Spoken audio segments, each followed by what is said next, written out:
IVM. Hey, Raghavi, how do you think you would fare in a cult? Oh, really, really well. I'm sure I can curate some experiences for those cult goers. Yes. You'd be that person. Mm-hmm. Yeah. I think I also would be very happy in a cult because my brain is quite malleable.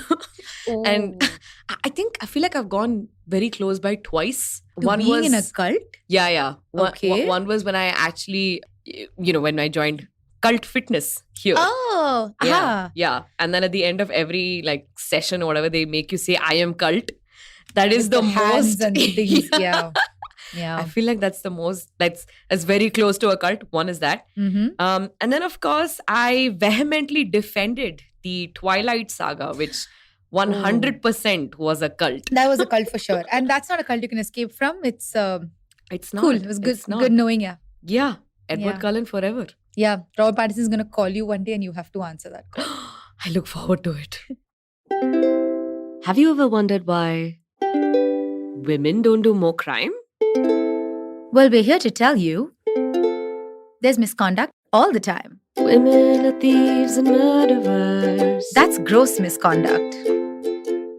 Con artists, money launderers. Criminal misconduct. Financial fraud that's hard to track. Takes some planning, but still misconduct. Even breaching a contract. That's more civil though. It's misconduct. It's misconduct. We tell you all about women that suck. Things that make you say, what the? It's misconduct.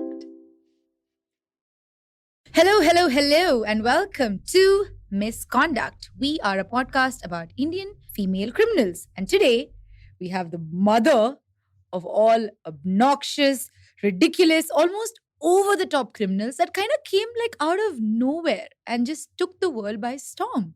I am Raghavi. And I am Nisha. And on this week's episode, we are very excited to talk about Ma Anand Sheela, a woman who we all know very, very well at this point, thanks to the Netflix documentary Wild, Wild Country. Mm-hmm. So, Ma Anand Sheela, or Sheela, as we will call her, because she's our best friend.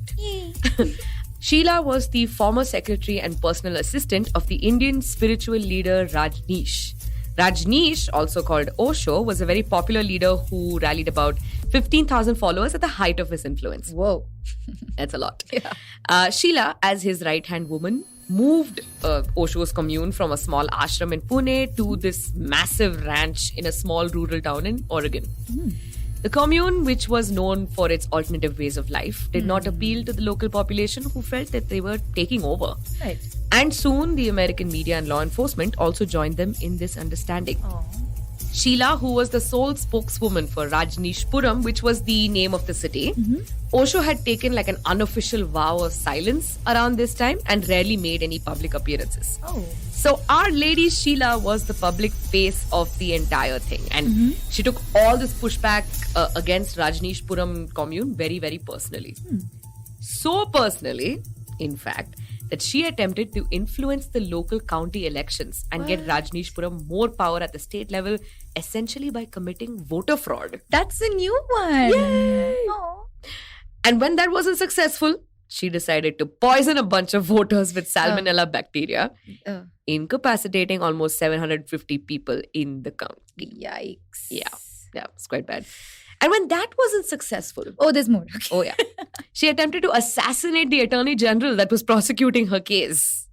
So she eventually does go to prison for her outstanding work in the field of poisonings and contract killings. What a distinction. Indeed. Exceeds expectations. It's like she got the opposite of a Nobel Peace Prize.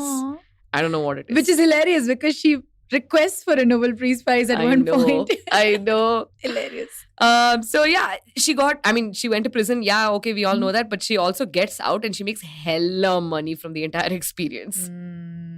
So we're going to spend some time understanding who Sheela was. Right. We have many, many primary sources for this. And it's going to be a 2-parter episode. Yay. And we hope it does some justice to who Sheela was as a person. Wait. Did you say 2-parter?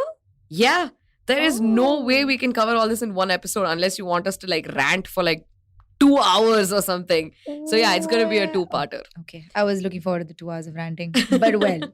So in part 1, we'll be talking about Sheela's early life and marriage, her meetings with Rajneesh or Osho, her induction into the Rajneesh commune, their move to the US, tension between Rajneeshpuram, commune and the Americans. Right. So this will all culminate in the 1984 mass poisoning orchestrated by Sheela and other followers. Part 2 will be about what happened after that. Where did Sheela go? Did she have her day in court? Where is she now? Sheela ki Javani. Let's find out. Before we start, our usual disclaimers. The podcast is not suitable for children. This episode in particular includes descriptions of sexual activity, recreational drug use. Listener discretion is advised. All right, let's get into it. This entire episode is just, who is Sheela? Yes. So Sheela was born as Sheela Ambala Patel on 28 December 1948. Sheela's the youngest of 6 children. She was born in Baroda, which is this, back then it was a little town in the state of Gujarat in India. Her parents were Ambala Patel and Maniben Patel. And her parents were known to be, and I quote, a free-thinking couple. So they met at a railway station apparently, and they fell in love and got married. I know it doesn't sound too outrageous by today's standards, but in the 1930s, this was pretty scandalous. Oh, yeah. To make eye contact with someone other than who has been betrothed to you by your parents is already too much. Another man? Yes, Hey! Nice. So Sheela has mentioned in her authorized biography that she lived quite comfortably in a house in Baroda, which was 3 stories and had a small garden. Now, Sheela was the youngest child in her family, and that meant she was the baby of the house. So she recalls how, she felt very protected and deeply loved by her 2 older brothers and 3 older sisters. Her parents were also very active believers in the words of Mahatma Gandhi, who, by the way, for those who don't know Mahatma Gandhi, is a leading Indian figure representing nonviolence and truth, which is irony dripping as I say it out loud, considering what Sheela will be up to later in her life. So Sheela's father joined the Gandhi Sarmati Ashram back in the 1920s in Ahmedabad, which is also in Gujarat. And Sheela's mother often told her stories about how her father used to spend his days, by Gandhi's side, learning about his teachings and striving for Indian independence. Also, Sheela was born just 2 years after India gained independence from British rule. And that means all the stuff, all the teachings of Gandhi, especially in Gujarat where Gandhi was born and he lived, right? All of these were really fresh in the minds of her parents. And it was this time that Sheela also learned from her parents about serving a purpose that was greater than her. That's what a lot of the independence struggle was, right? It was just, it's not about the individual, it's about the collective. Right. Sheela's authorized biography also states this, and I quote, little Sheela would feel the rebellion coursing through her blood as she dozed off to sleep. This rebellion would later emerge as the most defining feature of Sheela's character as the years would roll by and shape her. Wow, should we just end the episode here? Because this just explains so much about her. It really does, right? But for the sake of the listeners, we shall power on. Yes, good call, yes. So in 1965, at this sweet age of 16, Sheela's father called her one fine summer afternoon and told her to get ready. Where are we going, Ba? She asked. Her father said, we are all going to meet Acharya Rajneesh. He is a great revolutionary thinker and philosopher, and it is fortunate that he is lecturing in our town this evening. I assumed that he would have a peaceful voice because he's a Gandhian follower. Sure. Who knows? You did a great job of that. Thank you. Now, Sheela had access to good education. She could speak Gujarati, Hindi, and English. So she would go on to finish college in the US and everything, but that's for later. We just wanted to assert for now that Sheela's parents considered her education to be very important. And in their minds, education meant exposing Sheela to other influences apart from whatever the class curriculum is. Right. So they wanted her to meet intellectuals and revolutionaries from all walks of life, which is pretty cool. Yeah, it is. It's not very common. Yeah, really. it's not. Yeah. It's not. Good parenting. Yeah. At this time, Bhagwan Sri Rajneesh was a 34-year-old man who was effectively a slightly more advanced motivational speaker. But for the time, his ideas were pretty revolutionary. Rajneesh often gave lectures that were critical of socialism, Gandhi, institutional religions. He personally believed that India's only way to escape the cycles of poverty was to ensure that the country adopted a capitalist system to generate massive amount of wealth. Right. He also insisted that India should invest in science, technology, and wait for it, birth control. Even Sanjay Gandhi thought of this at the time. It's nothing new. Yeah, but I mean, this whole idea of I mean, what we're talking about, it was new to the common people, Of right? course, yeah, of course. No one had ever heard of like population control before, and it was pretty wild for its time. Yeah. But more importantly, what happens when you gain popularity while promoting capitalism, economic policies? What? Well, you become friends with wealthy businessmen and merchants who want the exact same thing. Aha, what a symbiotic relationship. Indeed, it was. And that is a significant following that Rajneesh gained. So he also gained like a cult following among the common masses for an entirely different reason. That Okay. is his like disillusionment towards Hinduism. So after a series of lectures that Rajneesh gave across India in 1968, became like super popular, he published them in a book called From Sex to Super Consciousness. So he talks in this books about how India should accept sex as a fundamental part of society. And freer acceptance of sex would resolve a lot of the issues that the country has. Oh no. Who Yeah. wanted to hear this in 1968? Oh my goodness, this scandalized a lot of people, Oof. right? And it Mhm. became so easy for them to just categorize him as the sex guru. Oh Right. God. Like, yeah. even if he, The name is right there. yeah, exactly. Low hanging fruit. The thing is, though, I agree with this largely. Like many societal issues around women's rights, mental health, how we deal with sexual harassment, assault, abuse of children, even overpopulation. Like so many of these things can be addressed by just introducing better reproductive health education in schools and colleges. Oh, for sure. I mean, it's not just about like, distributing condoms or Yeah. whatever. It's about as simple as like kids. This is what a good touch versus a bad touch is. Yeah. Oh. Children, like this, this is how privacy works. Start early and get it out there. I mean, if that Sure. was how this was all going, I get it as well. But for the 1960s, this was still way too much. And the Indian press really pushed the narrative that Rajneesh was this sex-crazed god man. Oh, man. But Mhm. it did amazing things for his popularity. So Rajneesh didn't appear to have like a big problem with it. Oh, by the way, we're really like condensing a lot of what he said. Yeah. There's a lot of things that he's known for. I mean, he had certain views about Hindu Brahmins. He developed this very specific kind of breathing technique. It's called dynamic breathing. And if you watch him do it, he looks like he's possessed. But when he's done with it, he looks very free, Huh. He also had a lot of work. Like he did a lot of work in establishing his first group of disciples, and they were called neo-sannyasins. We're going to have to skip all of that because this is not an Osho episode. It's not. It is a Sheela episode. Yeah. If you wanted an Osho episode, there are 6 of them on Netflix. Go watch it. That's true. Yeah. Why are there so many? So we will keep the spotlight on Sheela. Oh, just one last fact though. Okay, sure. Rajneesh was actually born as Chandra Mohan Jain. Okay. He would eventually be given the name Osho by his followers. Some of his disciples also called him Sri Rajneesh or Sri Bhagwan, or if they were from the US, Bhagwan.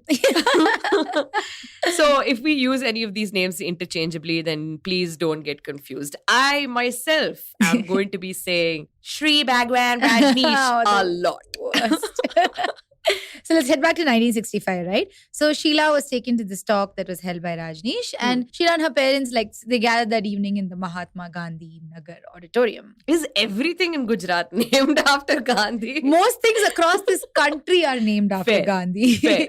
So Sheila's family sat in the front row, right under the nose of the 34-year-old Rajneesh. So it is said in many sources that this was the moment that Sheela found herself truly attracted to Rajneesh.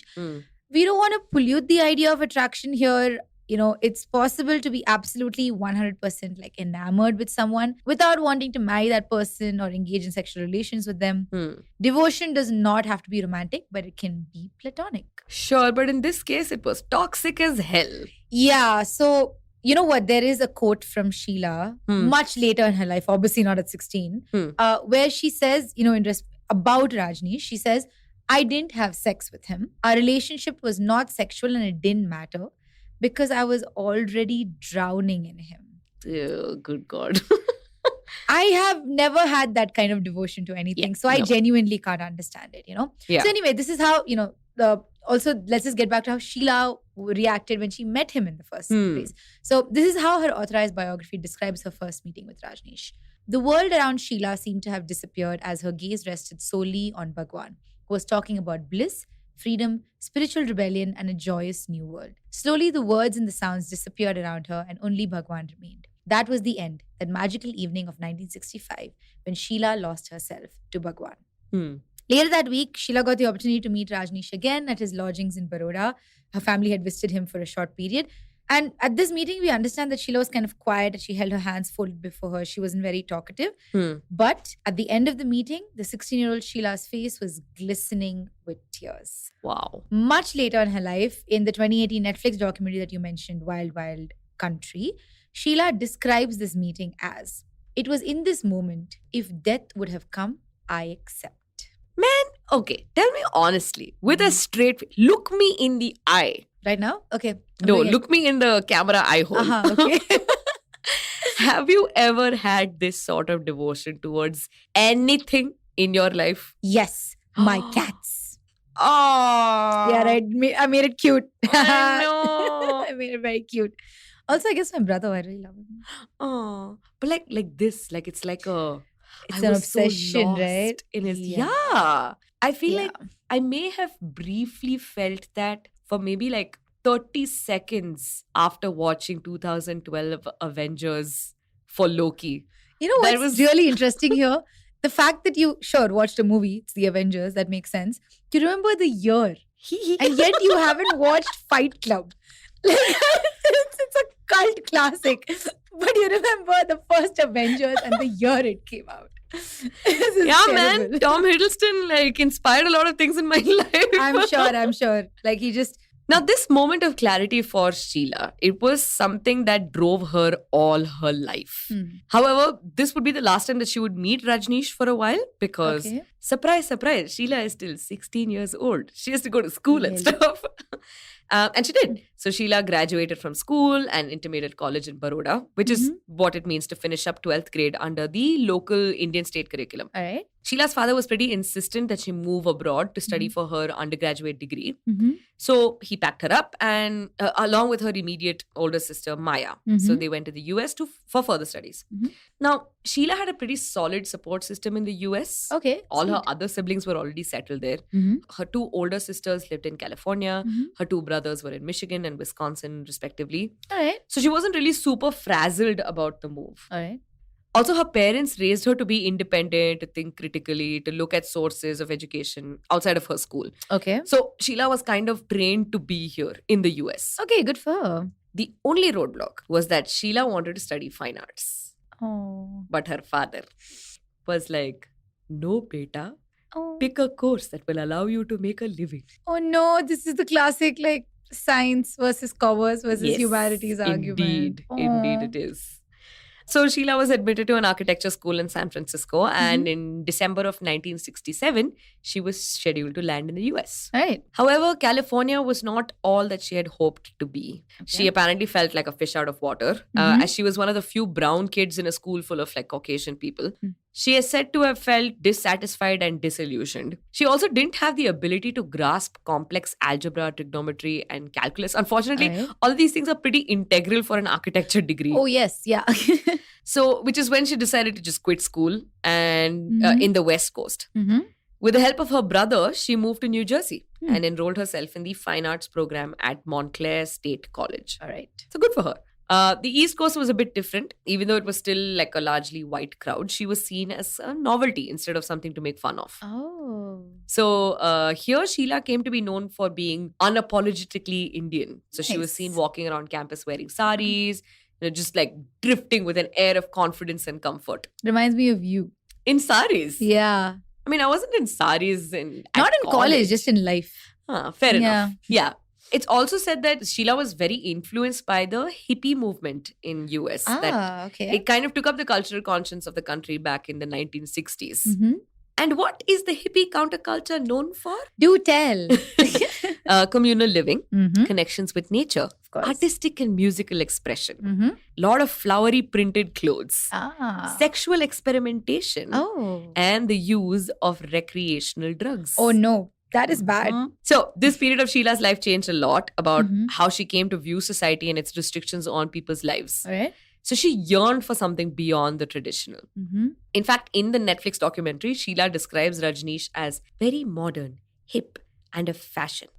He appealed to the intellectuals who were tired of the traditional and mundane lifestyle.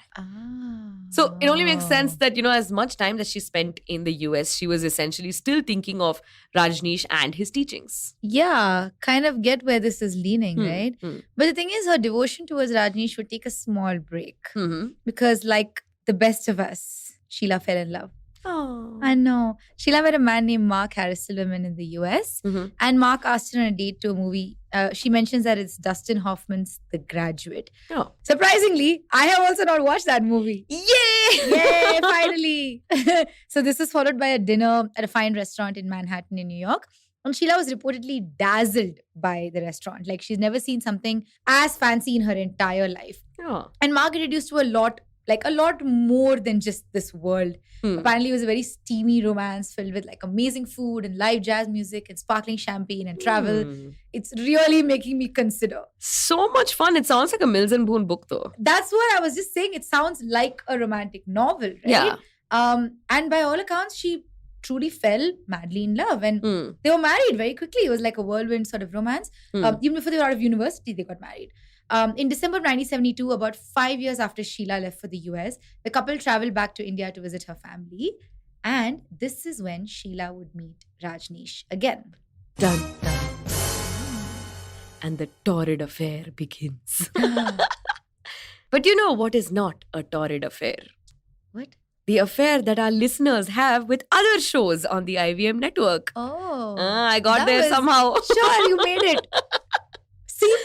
Give it off. Thank you very much. So now go listen to some ads about the other shows on the IVM Podcast Network and then come back here because we have a lot more to discuss. What is Osho? What is a Rajneeshpuram? We'll find out after the break.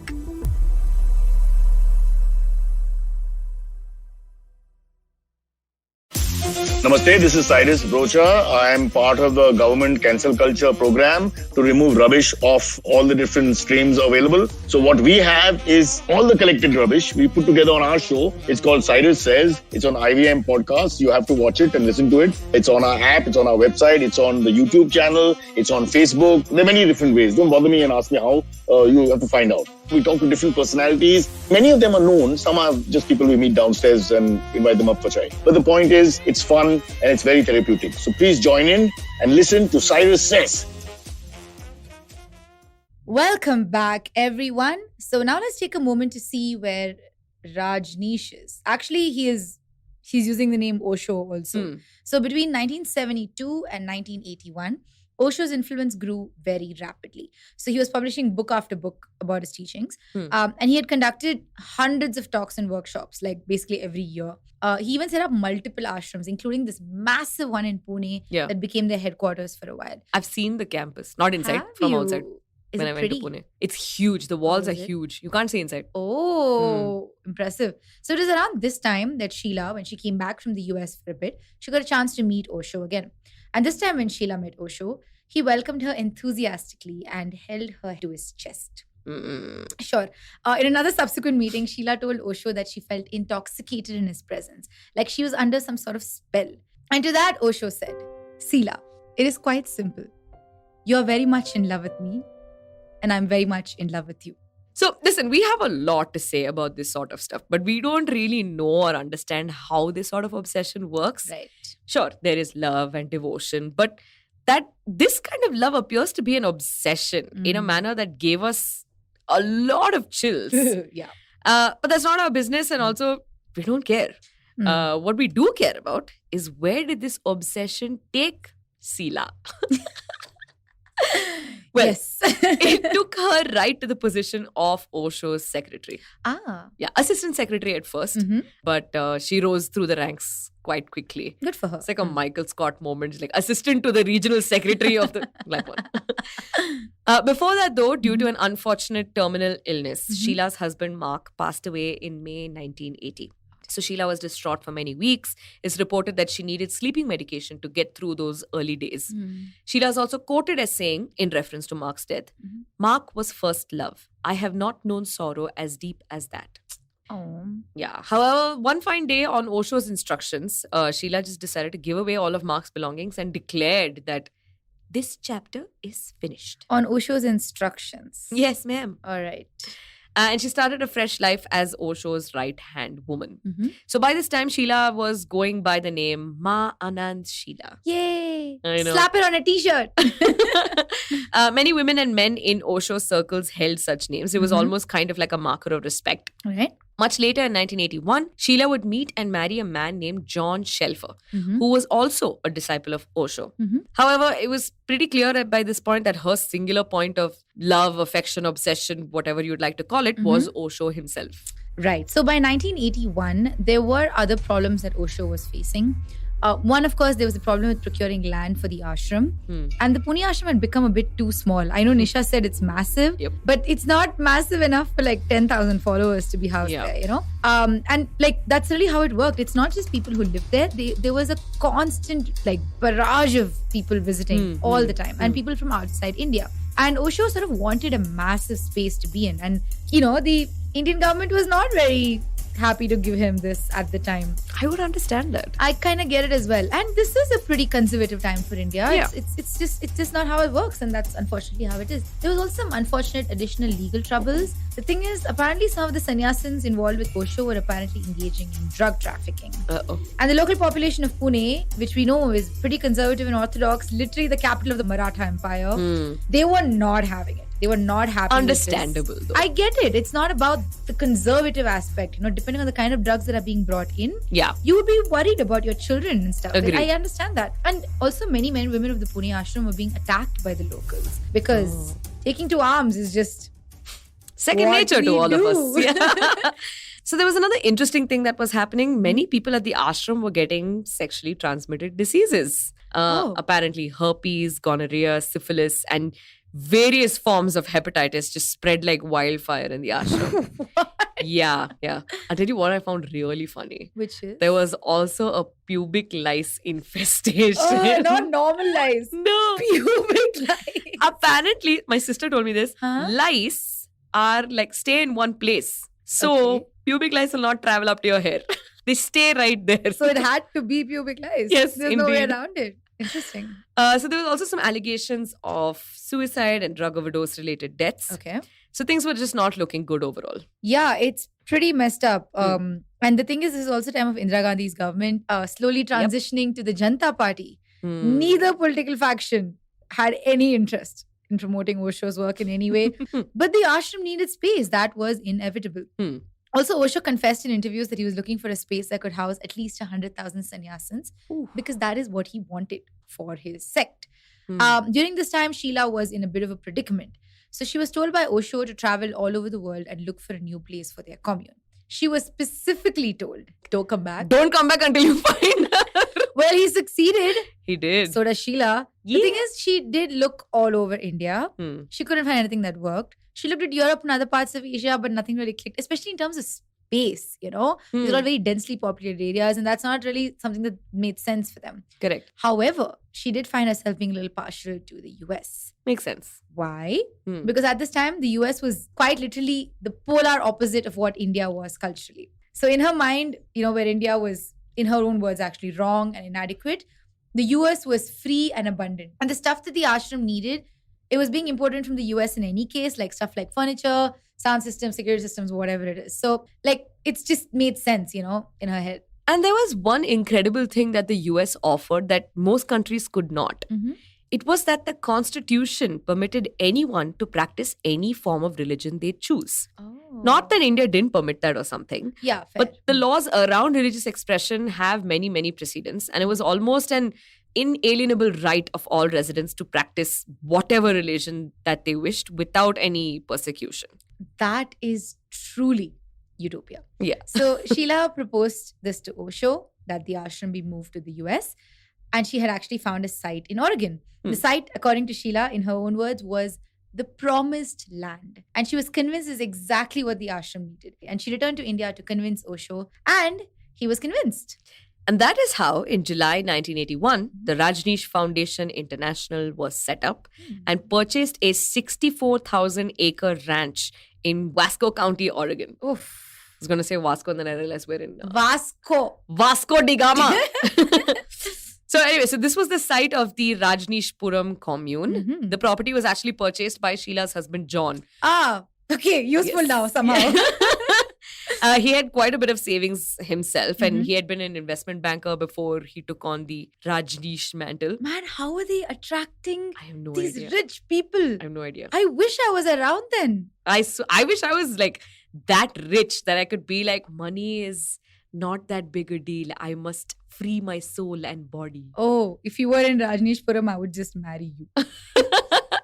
Done. Yay! So it cost about $5.75 million US dollars at the time, which is roughly about 18 million US dollars today. An entire ranch? Yeah. All right. 64,000 acres, man. Damn. It's a lot. Yep. In 1981, the property was called Big Muddy Ranch. Okay. It was basically just a stretch of rural land that had little vegetation or fertile soil. You think all their cows are called Big cow. big cow, small cow, Small cow. middle cow? Brown cow. And then there's one guy called Joe or something. Steve. The cow Steve. No, Steve's a goat. It just makes sense. Best. And also, the ranch was under an agricultural zoning license, which Okay. generally meant that you couldn't use it for any other purpose. Fair. But Sheila found a way around it. Mhm. She became the on-ground coordinator for the commune, Mhm. and by hook or crook, mostly crook, Uh-huh. Sheila procured a series of permits and licenses from Vasco County Mhm. in order to set up the ranch as soon as possible. All right. She had authority from Osho as his secretary, personal assistant, Mhm. to do whatever she needed to get this on the ground. Right. And also, she and Osho, they mandated that 15,000 disciples of Osho's, whether they were in the Pune Ashram or otherwise, they were asked to donate their wealth to set up the commune. Ooh. And people did it, And the thing is, so Osho and Sheila sort of pretended that this was a call to give up material possessions and find enlightenment with Osho. All the right words were said, Mhm. and then all that money came flowing in to the ashram. Wow. Yep. Only one thing I can say about Osho and Sheila. What? Material girl. Material girl. That one. So when they did this came up to about millions of dollars in spending money. Mhm. This was also the largest fundraising that the ashram had done. It's okay. You go, Ashram. you be it. Slowly moving towards the US. Be that Caucasian person that you really It's want coming to up. on It's these- coming up. Is it? Yes, there is. Previously they had done few hundreds of thousands of dollars that were coming into the ashram's coffers every week or so. And most of it was spent in providing food and lodgings for these sannyasins. The millions they raised now could allow them to buy a much larger property and just set it up as they wished. Well, as Sheila wished.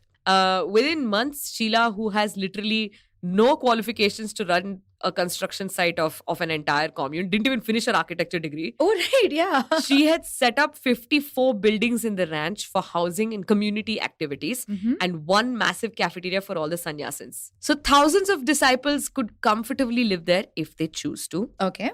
And they chose to. Over 7,000 of them. Woof. All Yeah. right. It's a lot. Mm-hmm. Now, Osho landed in the US right after the hippie influences had hit the country. Mm-hmm. So, communal living was seen as the right way to live. Use of drugs like marijuana, LSD were common. Okay. The attaining of spiritual upliftment was seen as more important than a capitalist power.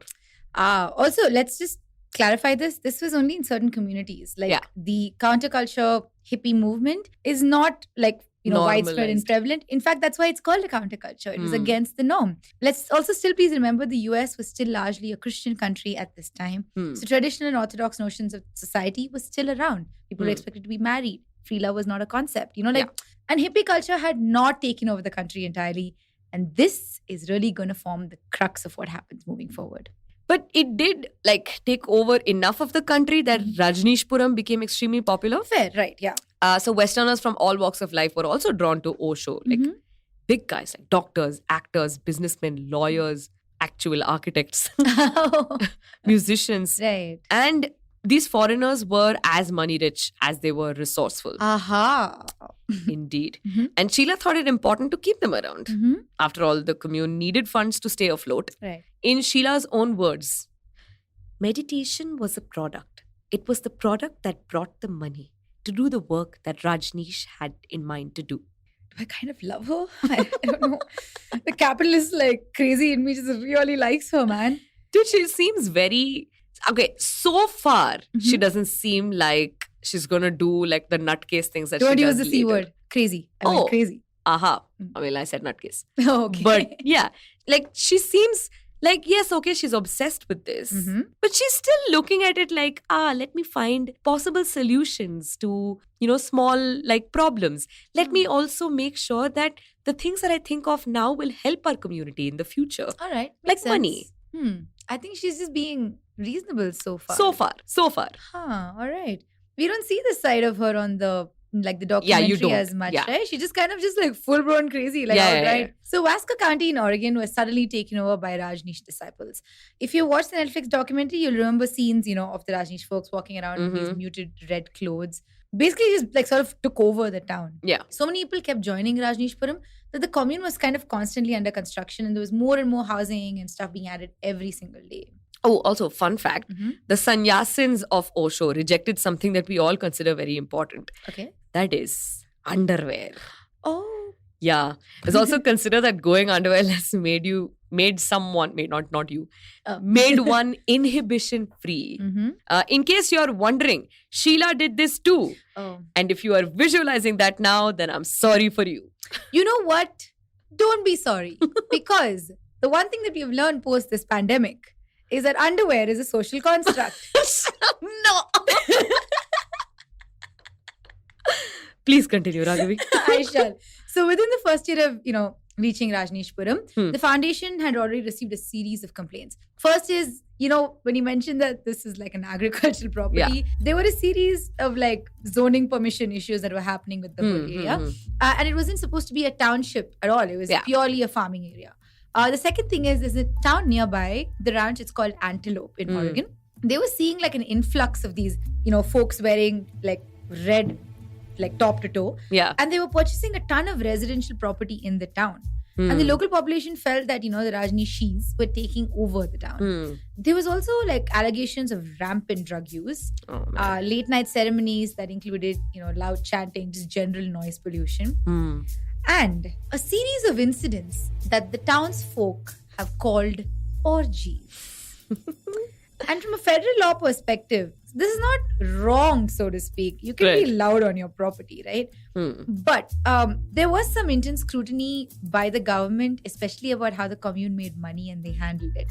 So the thing is, in the US, of course, if you're a religious organization, there are a lot of taxes that you don't really have to pay. Right. But there were many, many rumors about illegal funding of the commune and dodging taxes by the foundation. Ooh. Now, this attracted the Federal Bureau of Investigation and the Internal Revenue Service. Man, that's two agencies that you do not want to mess with. That's correct. Even Joker from the Batman is like, I would rather deal with the Batman, but I will not deal with the IRS. Yeah, hard pass. No way. The other reason was that the Justice Department had gotten involved. So less than 10 years ago, before all of this, there was something called the Jonestown Massacre or Jonestown Mass Suicide. Yeah. So this happened in Guyana, which is basically like there was a settlement of about 1,000 people. That were sort of built under this guy called Jim Jones. He ran something called the People's Temple, which is a San Francisco-based cult. 918 people died in the mass suicides, of which 304 were minors. Oh, man. So this case shook the US to its core, and discussions around cults especially were just constantly in the media and in people's homes. All the generations, like that grew up and saw this happening, something like Rajneeshpuram would be extremely jarring for them. Yeah, makes sense. So Sheela sort of sensed, the rising tensions because they were pretty palpable. And how did she respond to them? By talking to the authorities and sorting out the issues with the locals through peaceful means. No. So she set up a militant army wing of Rajneeshpuram and she gave them all semi-automatic weapons. So her solution to everyone is scared of us is guns. Yes.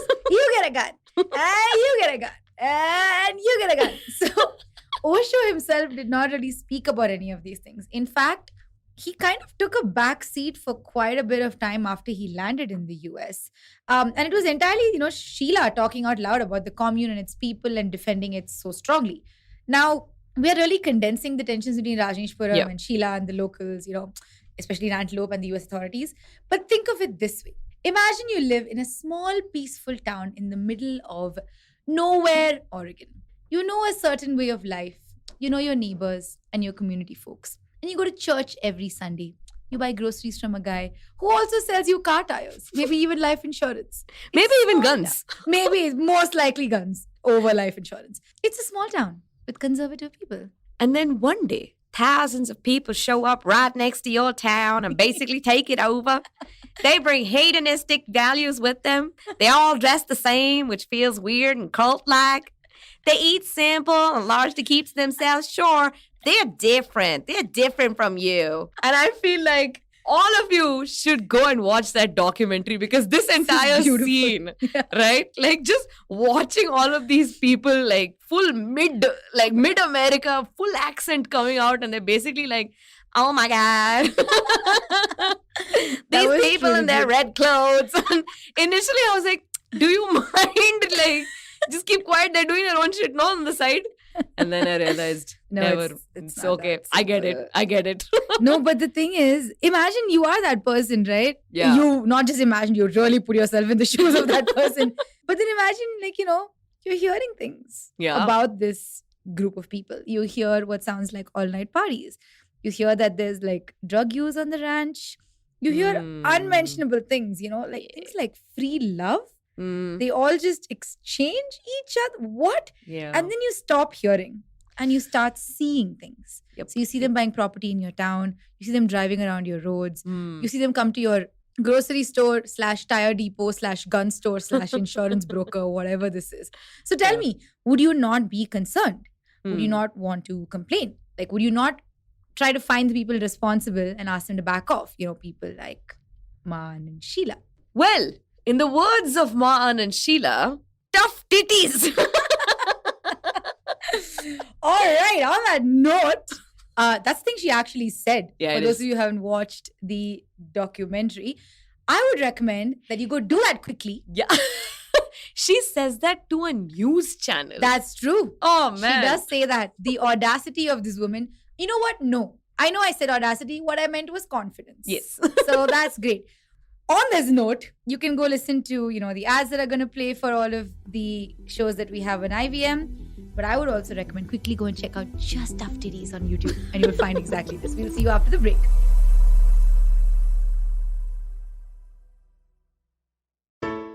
Hello, everybody. It's been another awesome, great week on the IVM Podcast Network. On The Habit Coach, Ashton talks to author, speaker, business leader, and investor S. Venkatesh. They discuss the power of creativity and their philosophies about it. On The Wire Talks, Siddharth talks to Wendy Doniger about her book An American Girl in India, Letters and Recollections from 1963 to 64. On Cyrus Says It's Cock and Bull, Cyrus, Shreyas, Harsh, and Antariksh discuss the claims of Delhi air pollution, reducing your life by 10 years. On Pulyabazi, Pranay and Saurav debate whether government policies have made the media dependent on advertising. And on The Longest Constitution, Priya analyzes the employer's responsibility in the Bhopal gas tragedy case. We got some exciting news for you. IVM Podcast has just launched its merch line and you should check it out now. Head over to the IVM Podcast website, that's ivmpodcast.com, and click on the shop tab to check out our first collection of t-shirts. Also, do follow us on social media. We're IVM Podcast on Twitter, Facebook, Instagram, and LinkedIn. And remember, if you're enjoying this show or any of our other shows for that matter, please do tell a friend. That really does help. Don't forget to rate us on any of the platforms you're listening to us on. And also do remember, you can check out a number of our shows on YouTube. You can go to ivmpodcast.com/YouTube to get a list of the channels that we are keeping active. We also are doing a small listener survey. If you could go to ivmpodcast.com/survey to fill this out, it'll just take a few minutes and it really helps us out. And finally, we'd like to thank our sponsors this week, SBI Life Insurance, Apne Liye, Apno Ke Liye. Jupiter, a digital banking app. Capgemini, get the future you want. Intel vPro, built for business. And Intel, future but now wonderful with Intel-powered laptops. Welcome back after the break. We hope you went and searched Ma Anand Sheela plus tough titties and not just the latter part. We are not responsible for the garbage that turns up on your YouTube. Oh, no. Safe search on, guys. Safe search on. So before the break, we were talking about how the people of Oregon and the US law enforcement authorities were a little bit worried about Rajneeshpuram, Osho, and Sheela. About how Sheela didn't care one bit whether anyone liked her or hated her. Yep. Once she started seeing some resistance from the local population and the US authorities, she actually took these pushbacks a bit personally. A bit. That's putting it mildly. That's true. Sheela was also the sole spokesperson and strategist for the public side of Rajneeshpuram. She was also given an irrevocable power of attorney by Osho to conduct all the affairs of the commune. So let's just say, to say that she was drunk with power at this point, well, that would be a massive understatement. She's only human, man. If I had the kind of power, I'd abuse the hell out of it. Yeah, imagine you are basically controlling like 15,000 people. Dude, 15,000 really rich people. Very rich people. Yeah. I would straight up become Voldemort. There's no in between. Straight up. Just chop my nose off. And just go for it. So in 1983, the residents of the town of Antelope in the state of Oregon and various news media outlets started trashing Rajneeshpuram publicly and privately. Sheela, in response, decided to hold an election to turn Rajneeshpuram into a township. And it worked. Oh, well.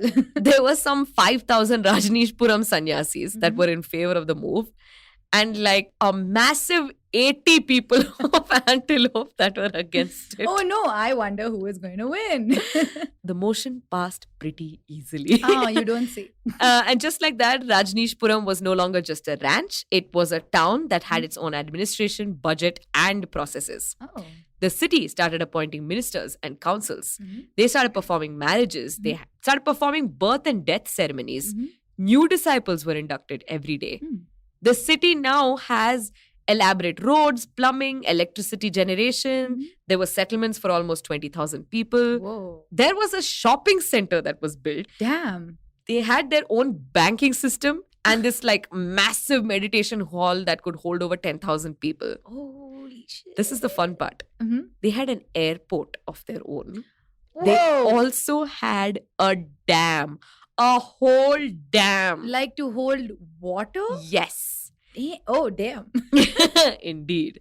Now, the town also slowly became self-sufficient in terms of certain food production. The commune used new, modern and sustainable farming techniques, which included animal husbandry as well.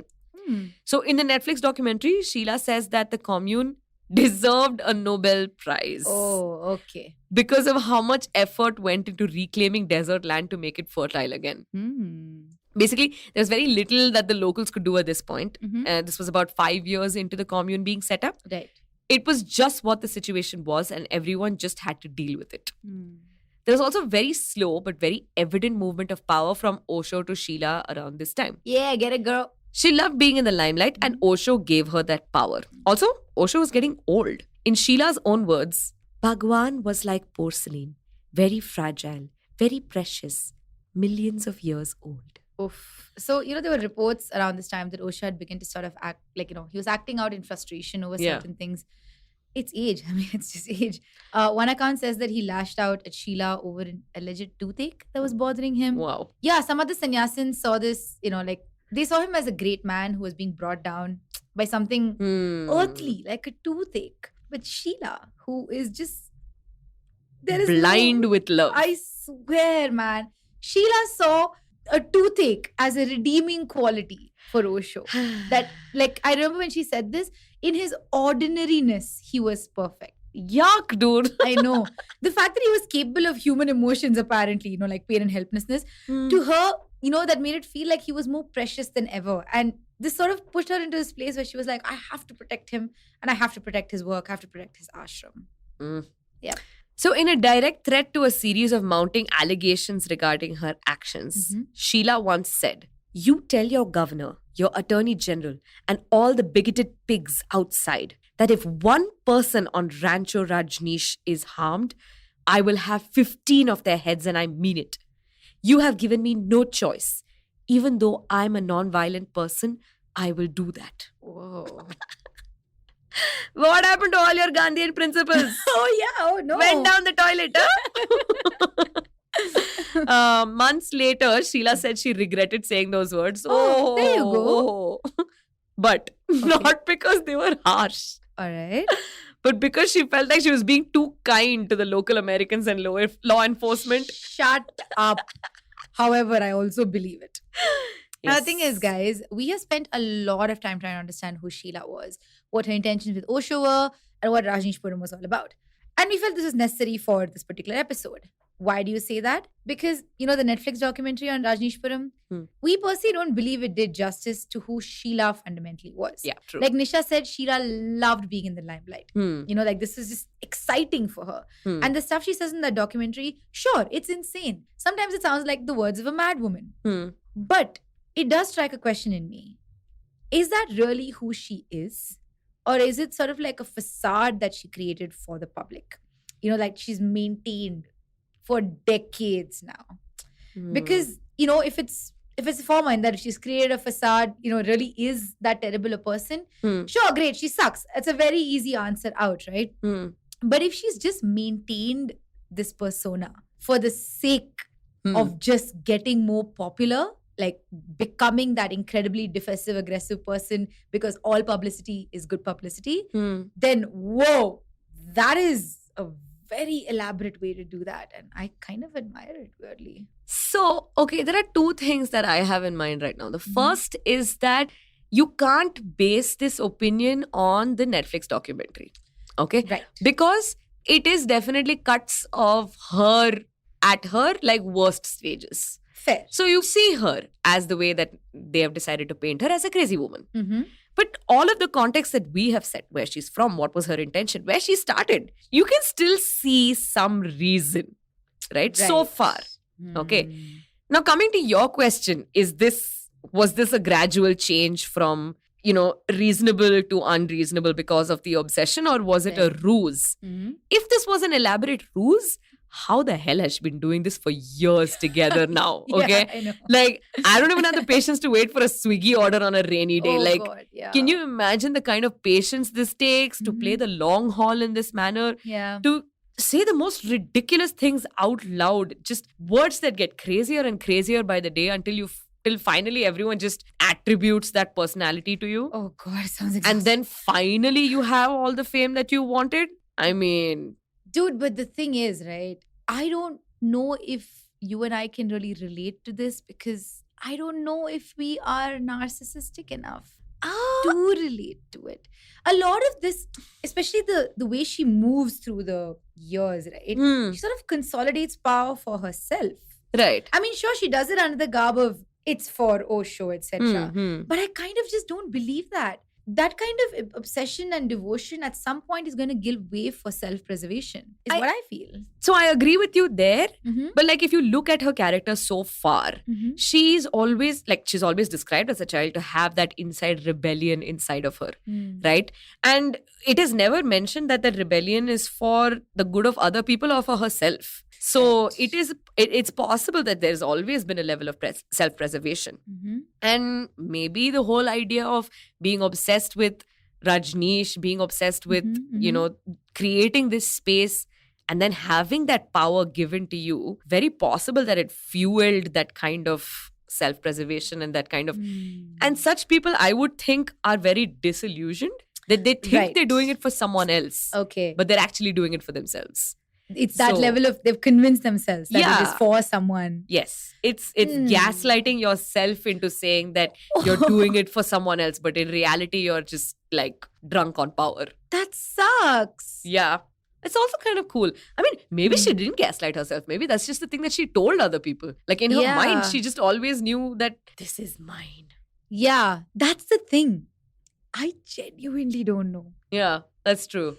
That's what makes it so exciting. I mean, of course, one thing that made this episode so exciting is because she's not actually like living in India. She doesn't have any political power.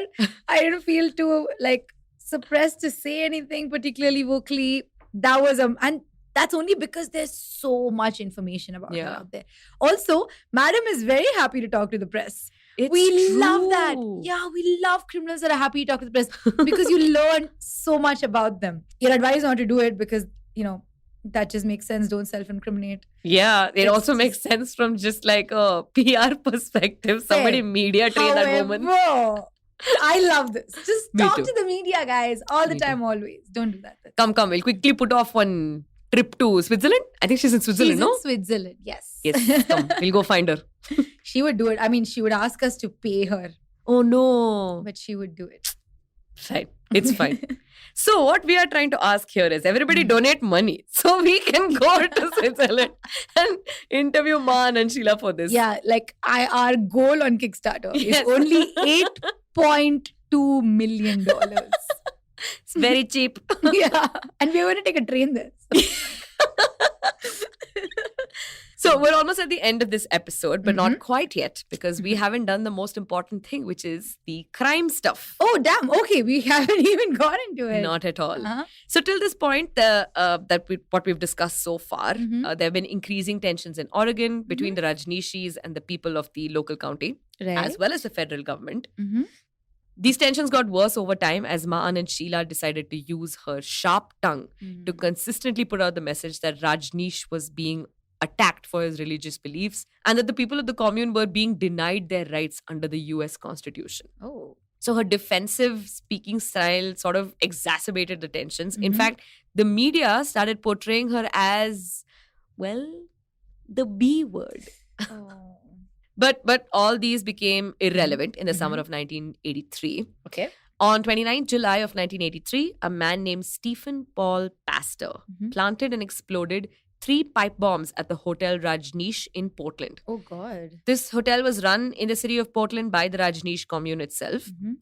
Pastor was apparently a member of the terror group called Jamaat ul Fukra. He eventually received 20 years in prison but was released after 4 years. Okay. It is alleged that he had ties to other bombings of Hindu religious sites in Seattle. And apparently after his release from prison, he moved to Lahore in Pakistan to teach advanced guerrilla warfare. All right. The explosions caused about $200,000 in damage. Although thankfully no one died. Okay. 60 Rajneeshis were evacuated. Now, most people would look at the track record of this bomber and say, he seems to have some agenda against Hindu institutions primarily. Of course, yeah. It wasn't like a specifically Rajneesh thing. But did Sheela apply that level of critical thinking in this case? No way. Of course not. She came out guns blazing and she said that this incident was because of inherent bigotry in the American communities. And she's quoted as saying, "After the bombing, it was clear. If I didn't take measures to protect our community, no one else would do it."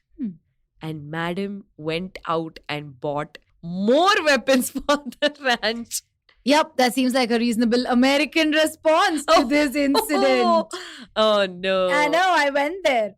I went where everybody's going right now. Anyway, it gets worse from this point. Of course, it has to escalate, right?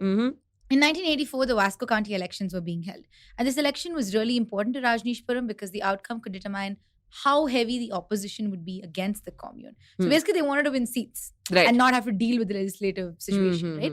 So in order to win the elections, they actually, when I say elections, they actually meant 3 county commission seats and the sheriff's office.